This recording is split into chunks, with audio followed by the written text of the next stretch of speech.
Oi, turma, um pouquinho atrasada, mas vamos lá. Divaldo Franco, né? Manuel Filomeno de Miranda, Transição Planetária. A gente ainda vai continuar no prefácio da transição, parte 2. Desse modo, as grandes calamidades de uma ou de outra procedência têm por finalidade convidar a criatura humana à reflexão em torno da transitoriedade da jornada carnal em relação à sua imortalidade. Então, até aqui a gente tem que entender o quê? Que as calamidades que a gente vê por aí têm um porquê de acontecer, né? É aquilo que eu falo em todo vídeo. Por quê? Vamos ver o porquê. As dores que defluem desses fenômenos denominados como flagelos destruidores objetivam fazer a humanidade progredir mais depressa. Então, nesse ponto aqui, ele está falando justamente uma coisa que eu já compreendi, creio eu que eu não esteja assim tão errada. Por exemplo, tem como que eu posso dar o nome lá? Quando desbarranca, um monte de casa, né, em morro e tal. A gente vê que aquilo ali é fato que ia cair, né? Mas as pessoas vão lá e constroem casas no barranco. Choveu, levou. O que acontece com essas pessoas depois? Infelizmente pagam para ver. Algumas morrem ali, né? Acabam tendo problemas de saúde grave, ficam cadeirantes, né? Mas aquele local ele é totalmente transformado depois daquela tragédia, né? E aquelas pessoas sobreviventes geralmente vão conseguir morar num lugar melhor. Então, não é que todo mundo deve morar no barranco e esperar cair para poder morar num lugar melhor, porque corre o risco de morrer, certo? Mas eu tô dando um exemplo assim do tipo, as pessoas passam por uma situação extremamente ruim e logo em seguida vem a bonança, né? Quantas vezes a gente já não viu isso de outras formas? Eu tenho medo de ser distorcido aquilo que eu tô falando. Não é certo colocar a casa no barranco. Pelo amor de Deus, é só um exemplo. Que aparentemente aquilo que ocorreu é uma tragédia, mas na verdade acaba sendo beneficiado de alguma forma o local e também os sobreviventes, né? Ou aqueles que mesmo doentes, que ficaram paraplégicos, sei lá, ainda assim acaba conquistando um lado moral, acaba se desenvolvendo mais esse lado moral, não material, né? Mas tem outros exemplos assim, que nem o aluno que é reprovado. Nossa, é o fim da picada para a família e o aluno que é reprovado. Para o aluno, nossa senhora, parece que vai acabar o mundo. Se ele não for avisado, se ele não for conscientizado, se a família não for conscientizada que é necessário aquilo ali, é o fim do mundo. E mesmo sendo conscientizado, ninguém quer que o filho reprove. Enfim, quando ele reprova, o que acontece com aquela criança? Ele aprende mais. Aquilo que ele não aprendeu, ele vai aprender. Ele vai ter mais uma oportunidade de poder alcançar o que os outros alcançaram e que ele, num outro dado momento, junto com esse pessoal, se ele não conseguisse atingir, ele ia continuar ficando para trás. Então, aquilo que parece para a gente que é o fim, na verdade, ele é um recomeço, é uma nova chance, né? E é isso que o livro vem mostrando. Então, vamos lá. Em cada nova existência, sobe um degrau na escala do aperfeiçoamento. Preciso é que se veja o objetivo para que os resultados possam ser apreciados. Né? Por quê? Os objetivos é por quê? Somente do vosso ponto de vista pessoal os apreciais. Daí vem que os qualificais de flagelos, por efeito do prejuízo que vos causam. Então, quer dizer, aos olhos materiais, tudo que acontece aparentemente de ruim para a gente é uma tragédia, né? Mas se a gente for ver isso ao lado espiritual, ao lado do progresso moral, nem sempre, né? Essas subversões, porém, são frequentemente necessárias para que mais pronto se dê o advento de uma melhor ordem de coisas e para que se realize em alguns anos o que teria exigido muitos séculos. Então, tem muito progresso para ser conquistado, principalmente do lado moral, e a gente, como é meio lerdinho, né? Meio sem pressa, meio mineirinho, aí o que acontece? A espiritualidade vai lá e dá um cutucão na gente, que é para ele, vamos acelerar um pouquinho, né? Eis, portanto, o que vem ocorrendo nos dias atuais. As dores atingem patamares quase insuportáveis, e a loucura que toma conta dos arraiais terrestres tem caráter pandêmico. Ao lado dos transtornos depressivos, da drogadição, do sexo desvairado, das fugas psicológicas espetaculares, dos crimes estarrecedores, do desrespeito às leis e à ética, da desconsideração pelos direitos humanos, animais e da natureza. Chega-se ao máximo desequilíbrio, facultando a interferência divina a fim de que se opere a grande transformação de que todos temos necessidade urgente. Então, em alguns setores, nós estamos deixando muito a desejar, né? Então, a mulherada na década de 60 passou a usar camisinha, pôde usar mini saia e tal, e aí descambou. Hoje você pega, como eu já falei em alguns vídeos, que eu fico indignada com isso, né? Porque eu sou mulher, então eu me sinto envergonhada de ver algumas cenas que mulher faz, que eu falo, não sei de onde que tira isso.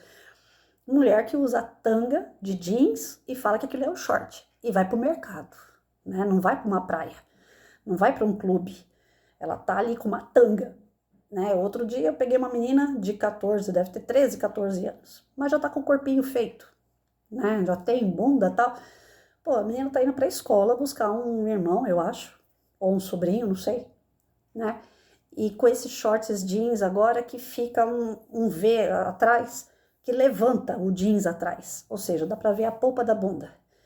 Aí um desgramado passa, mexe, coloca dentro do carro, leva embora, estupra. É um doente? É. Um cara que faz isso, realmente ele não bate bem, né? É um sádico, é um monstro. Mas se aquela menina não tivesse com o short daquele jeito no meio da rua, chamaria a atenção de um cara desse? Também não, né? Então, eu acho assim, as coisas estão tão a Deus dará, que mulher não se respeita, anda na rua de qualquer forma. Eu entro na internet, eu brinco com várias pessoas, eu faço amizade com uma série de pessoas, principalmente homens que têm família. Do mesmo jeito que eu entro na vida dessas pessoas, eu permaneço, eu faço amizade com as esposas, eu faço amizade, eu sempre tive mais, sei lá, eu acho que é o meu jeito estabanado de ser, eu sempre tive mais facilidade de fazer amizade mais com homens do que com mulher, então eu gosto de ficar no meio deles, de brincar com eles, né? Hoje mesmo eu estava na casa do meu irmão e tinha 2 brincando comigo no Face, lá me chamando para, me instigando, né, enchendo meu saquinho lá. E eu acho isso, sabe, coisa de criança. Homem tem muito a infantilidade que eu gosto. Então eu gosto de brincar, mas sempre dentro de um respeito. Eu sempre entrei com as minhas crianças dentro de quartel. Eu sempre levei meus alunos para dentro de quartel, para batalhões. Então eu chegava lá dentro, bom dia, boa tarde, o que tem que fazer é isso, isso e isso. Quando eu saía de lá, se um deles depois me adicionava em Facebook ou qualquer coisa, eu falava, eu não te conheço. A pessoa falava, mas a senhora esteve aqui no quartel hoje. Eu falava, putz, pra mim farda é tudo igual, eu respeito todo mundo por igual, né? Então, onde eu entro e saio, o meu nome é o mesmo. E geralmente as pessoas nem me chamam pelo meu nome, chamam de professora Patrícia, né? E eu gosto disso, eu tenho orgulho disso. Agora, poxa, eu já fui em comemoração de quartel, aonde deve se ter assim o máximo de respeito possível, porque ali são pessoas que dão a vida por nossas vidas. E pessoa chega lá seminua para tirar foto com os policiais, para participar daquele evento, que geralmente é evento de família. Família de militar ou de pessoas que são ligadas à família militar em geral, né? Então, assim, eu vejo que promiscuidade, droga, né? Eu pego o aluno meu pela orelha, pode ter a idade que for, tá usando narguilé. Hoje mesmo eu escutei meu irmão falar para mim assim, narguilé não é droga, Patrícia, é um tipo de um cigarro que faz mais mal do que o cigarro. Eu falei, é droga. Acabou. Se faz mal, é droga. Remédio que a gente usa sem prescrição médica é droga. E às vezes é para tirar uma dor de cabeça. Então não, droga é droga, não tem que usar. Certo? Então eu pego meus alunos e o que eu mais vejo é a banalização, né? É aluno meu que está com 25 anos usando narguilé na frente dos seus filhos que tem 3, 7 anos. Tá errado, não tem que fazer isso. É o exemplo que conta. Não adianta, eu posso saber tudo, a teoria de como ser um bom cristão, de como ser uma pessoa iluminada, de como fazer o bem, mas se eu não der bom exemplo, de nada vale. Não adiantava nada eu criar meu filho e falar para ele assim, Rafael, eu vou beber, mas você não pode beber. Não ia adiantar. Chegar uma hora dessa, Se ele tivesse bebendo, eu ia falar para ele, poxa, eu falei para você não beber. Ele ia falar para mim o quê? Mas você, mãe, bebeu. Você bebeu a vida inteira. Então, para eu ter moral, o que eu tenho que fazer? Se eu pegar ele bebendo, eu vou falar para ele, Rafael, pô, por que você está bebendo? Onde você aprendeu isso? Porque não foi dentro de casa, lá eu não te ensinei. Então, se a gente quer ter um pouco de moral, a gente tem que exemplificar. Né? Minha mãe sempre falava para mim assim, eu tenho moral, né? Eu posso falar que eu não quero que você fume porque eu me escravizei diante do cigarro. Aí eu pensava bem e falava assim, eu não vou fumar porque eu sei que essa porcaria faz mal. Ela vive tossindo aí, quase colocando o pulmão para fora, mas não pelo exemplo. Porque se aquilo era ruim, por que ela ficava naquilo? Né? A criança, eu via isso nos olhos de criança que eu era. Eu falava, não presta, mas fuma. Então, a gente, para poder não chegar a esse ponto que o planeta está, onde muita falta de regra, muita falta de disciplina, né? Hoje eu escutei uma palestra, achei ela o máximo, 99,9% o máximo. Aí chegou uma parte da palestra que deu vontade de levantar o dedo. Eu falei, não, por respeito eu vou me segurar. Mas assim, a palestrante dizia pra gente o seguinte, nós temos que ser bons. A gente não tem que assistir novela que é ruim, a gente não tem que ficar brigando por causa de futebol, a gente não tem que ficar assistindo coisas que vão fazer o nosso sentimento, né, gerar uma energia ruim. E aí, beleza. Aí teve uma parte que ela falou assim, nós não podemos ficar brigando, né, nem discutindo por conta de política. Aí foi a hora que eu engoli. Falei, peraí, eu brigar porque eu sou São Paulina e o outro é corintiano não faz sentido. Porque quem tá ganhando dinheiro é o jogador, né? Então, independente se eu tô aqui brigando ou não, o jogador nem sabe que eu tô aqui e isso não vai fazer ele jogar mais ou jogar menos. E se o time ganha ou perde, eu não tô ganhando nem perdendo nada com isso.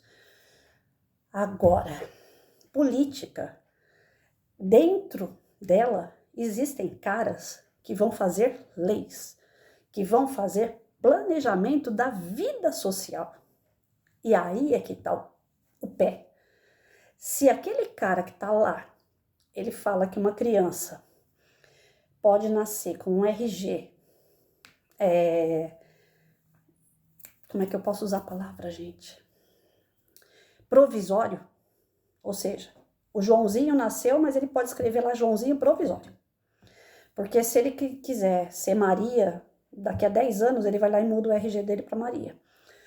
Eu tive um aluno, há muitos anos atrás, eu acho que em 2008 ou 2009, o nome dele era Remelson. Os alunos zoavam com ele. E eu tinha que conter a sala para toda vez que eu chamava o nome dele, eu via que ele ficava apreensivo. E as crianças segurando a risada, porque sabe que eu sou brava. Aí eles chamavam ele de Remela. Aí eu chamei a mãe, falei, mãe, quando o nome é constrangedor à criança, o ideal seria mudar. Se a senhora concordar, se ele concordar, se ele quiser, a gente pode tentar na justiça mudar o nome dessa criança. Porque na verdade era para ser Hemerson. Só que o pai, não sei porquê, colocou um L no lugar do R. De qualquer forma, ia ficar um nome aí meio esquisito, porque não é o que ele queria. Ele queria Emerson. Pois a mãe aceitou, conversei com o menino, ele ria que o sorriso vinha atrás da orelha. Ele fala, professor, é tudo que eu quero, mudar meu nome. Porque esse nome realmente me deixa infeliz. É um nome que me constrange. Eles tiram o barato da minha cara. Eu sou Patrícia Pires. Toda vez que a professora fazia chamada, tinha 2 ou 3 Patrícia na sala, tinha que falar o sobrenome. Eu sou Patrícia Pires Andrade e Cunha do meu marido. Mas o Pires e Andrade é do meu pai. Toda vez que tinha chamada, a professora não falava Patrícia Pires Andrade. Falava Patrícia Pires. A molecada ficava, e a xícara? Eu levei isso pro resto da vida. Mas não me traumatizei, não. Eles davam risada e eu não tava nem aí. Mas, ao contrário de mim, outras pessoas ficariam, né? Como esse garoto ficou chateado. Ele não, na hora da chamada, ele só faltava se enfiar embaixo da carteira.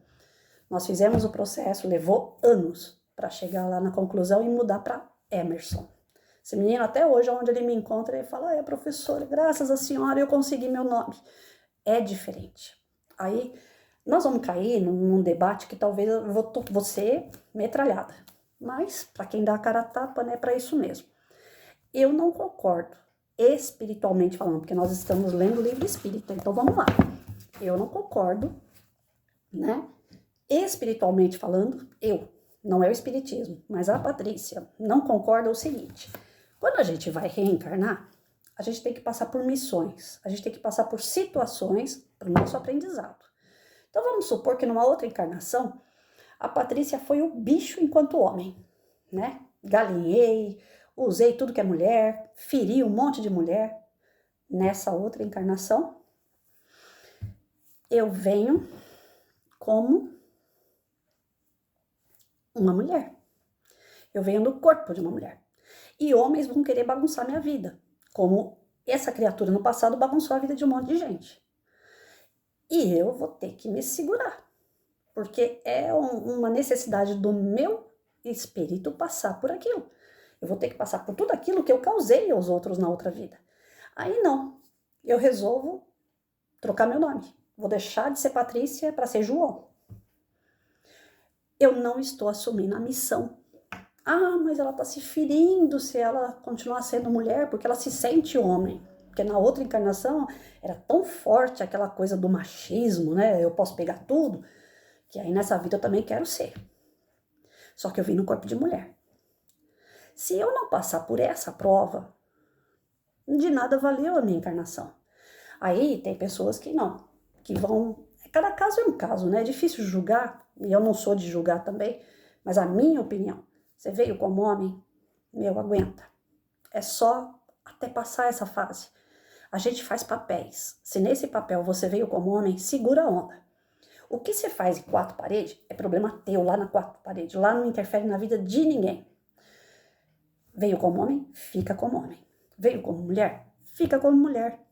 Seu nome é constrangedor, o seu nome traz problema social para você, traz um problema de autoestima, né? Eu até entendo. Agora, esse negócio de hora é Maria, hora é João, banheiro comunitário aí, entra todo mundo. Eu já não quero entrar muito nesse pormenor, mas eu não aceito. Eu, Patrícia, não aceito. Aí, quando a palestrante estava falando da questão política, eu falei, gente, a questão política é importante. E ela está falando que é para a gente ficar quieto também.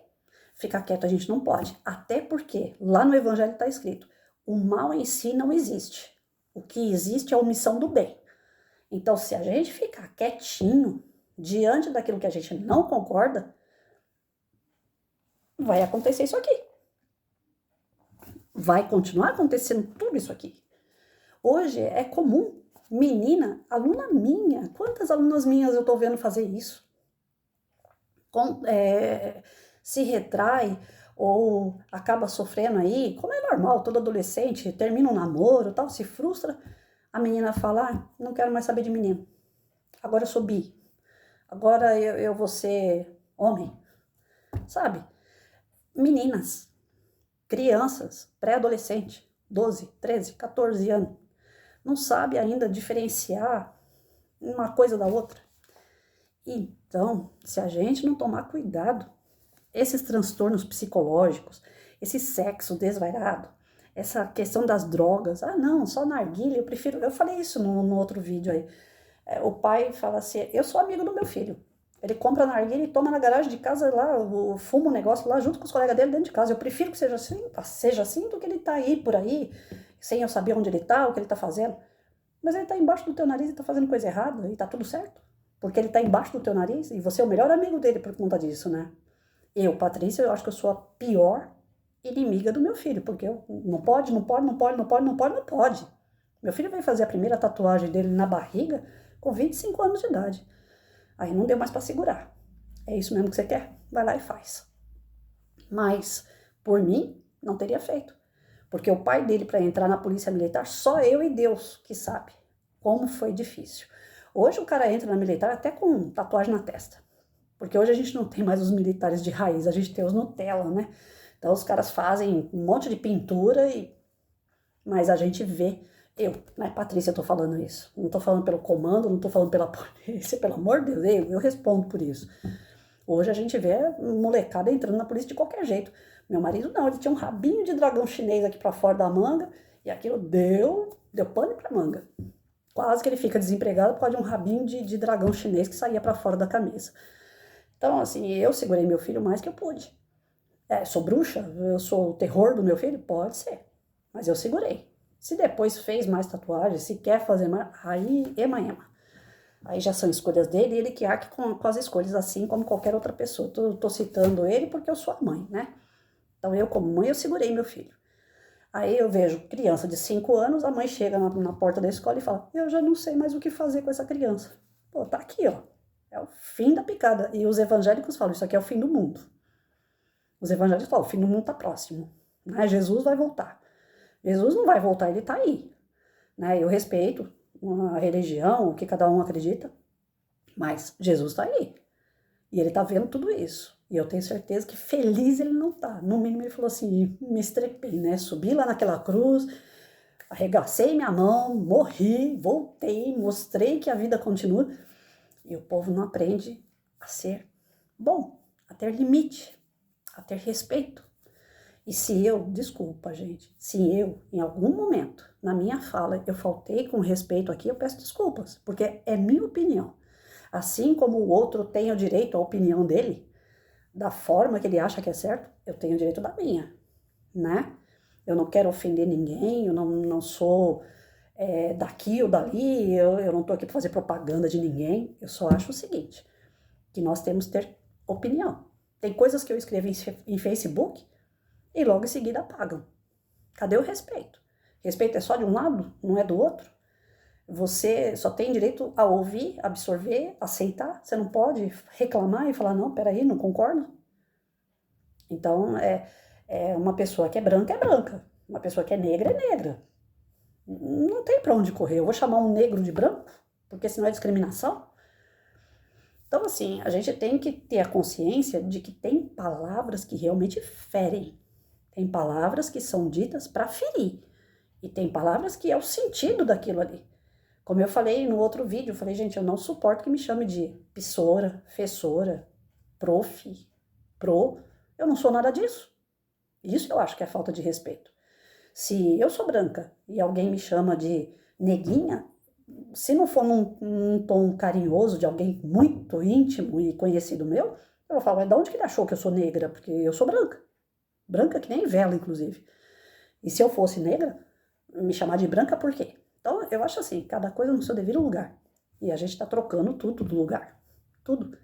Aí vem a natureza, dá uma cacetada na gente. Ai, Deus mandou uma chuva que matou não sei quantas pessoas. Ai, deu uma enchente não sei aonde, matou não sei quantas pessoas. Nossa, Deus é ruim pra tudo, né? A gente não fez nada, a gente é tudo santo.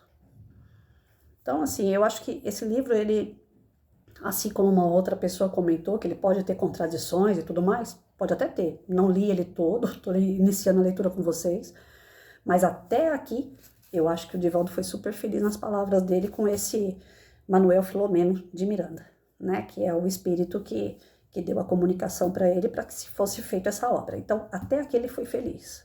Eu acho que as coisas estão tomando outros rumos, em vez de progredir como deveriam, nós estamos sofrendo cada vez mais por culpa do próprio homem, das ações ilimitadas, sem a questão do bom senso, sem a questão do mínimo que Jesus falou. Fazei ao outro o que gostaria que fizesse com você. É isso. Vamos cumprir nossas missões, não vamos fugir delas. Vamos ser quem somos, quem nós combinamos no plano espiritual. Vamos arcar com essas missões até o fim. Tudo na vida passa. Em breve passa essa fase, a gente vem em outra, vem melhor. Falei isso pro meu irmão hoje. Falei, nossa, na outra vida eu fui o cão chupando manga, mas eu tô pagando tudo o que eu tenho que pagar aqui, eu quero pagar numa boa. Até dívida de dinheiro que os outros estão me lesando, se bobear eu vou pagar, leva, sabe? Para que eu fique livre, eu quero ter paz, é só isso. Eu quero ter paz, eu quero acabar com os problemas. Eu sei que não vai acabar tudo, que eu não vou virar santa, não vou ser canonizada, mas eu quero sair daqui melhor. Sair daqui igual como eu saí da outra encarnação, não, eu quero sair melhor, mais em paz. Ainda brinquei com meu irmão, no dia que for me enterrar, chama todos meus alunos. Eu quero que eles estejam lá para dar tchau para mim, senão eu volto e pego no pé de todo mundo, porque eu tentei ser uma boa professora, pelo amor de Deus, pelo menos meus alunos têm que estar lá, né? Então, nessa vida, eu tentei fazer o bem para algumas pessoas. E eu quero que dê fruto. Eu só quero que meus alunos se tornem enfermeira, advogado, médico, pediatra, eu quero que se torne fisioterapeuta, eu quero que ele se torne pedreiro, mas eu quero que meus alunos trabalhem, tenham honra, que eles ganhem o salário deles com o trabalho deles. Eu quero ver meu irmão bem, eu quero ver meu filho bem, eu quero ver meus amigos bem. Quando eu partir daqui, quando lembrarem de mim, falar, não, era o cão chupando manga, mas era uma boa pessoa. Pelo menos isso, porque eu não vou poder carregar nada, nem minha blusinha xadrez, eu vou ter que ir só eu e eu mesmo. Então, que seja de uma forma boa, né, gente? Vamos passar pelas missões com consciência, né? É a melhor coisa que a gente tem para fazer.